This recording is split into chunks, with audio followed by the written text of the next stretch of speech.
Facebook এবং YouTube এবং টিকটকের মধ্যে ভাইরাল একজন আছে যার নাম হলো ওমর। তার কথাগুলো যুবকেরা ফলো করে এবং শেয়ারও দেয়, কপি লিঙ্ক করে করে ফর ইউর মধ্যে নিয়ে যায়, ভাইরাল করে দেয়।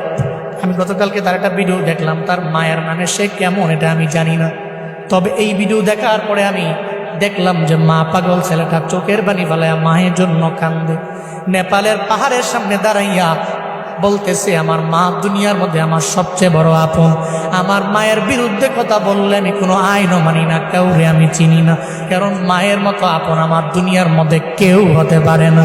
সে বলতে ওমর অন ফায়ার, এই ছেলেটির নাম হচ্ছে ওমর অন ফায়ার, যাকে নিয়ে আমি একটা ভিডিও করেছি, আপনার প্রচুর পরিমাণ সাপোর্ট করেছে। কিন্তু আজকে জুনায়েদ আল হাবিবি তার কিছু গোপন তথ্য তুলে ধরবে, যেগুলো শুনলে আপনি সত্যি অবাক হয়ে যাবেন। তো চলুন, ওমর অন ফায়ার বাংলাদেশ থেকে নেপালে যে কান্নাকাটি করার গোপন রহস্য আমাদের জনপ্রিয় বক্তা জুনায়েদ আল হাবিব প্রকাশ করলেন।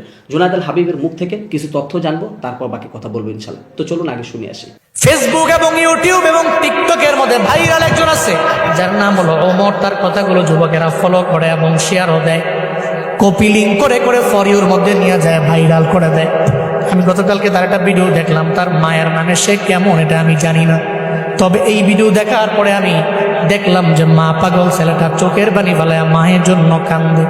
নেপালের পাহাড়ের সামনে দাঁড়াইয়া বলতেছে, আমার মা দুনিয়ার মধ্যে আমার সবচেয়ে বড় আপন। আমার মায়ের বিরুদ্ধে কথা বললে আমি কোনো আইনও মানি না, কাউরে আমি চিনি না, কারণ মায়ের মতো আপন আমার দুনিয়ার মধ্যে কেউ হতে পারে না।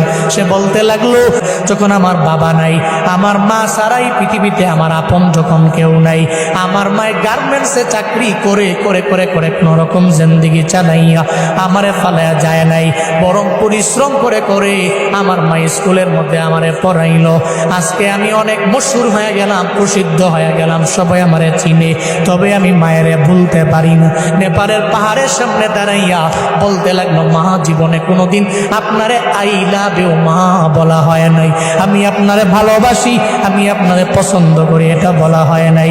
ওমর নামক ওই ছেলেটা বলতে লাগলো, এরপরে আমার আপন আমার নানি, যদি জীবনে কোনোদিন একটা হেরিয়ার গাড়ি আমি কিনতে পারি, আমার মায়েরে ওঠামো, আমার নানিরে ওঠামো।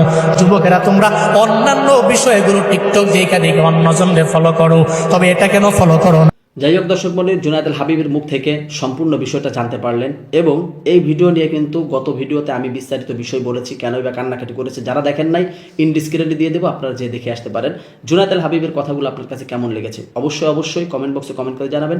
ভিডিওটি ভালো লাগলে লাইক এবং শেয়ার করবেন। তো সবাই ভালো থাকবেন, সুস্থ থাকবেন। আসসালামু আলাইকুম ওয়া রাহমাতুল্লাহি ওয়া বারাকাতুহু।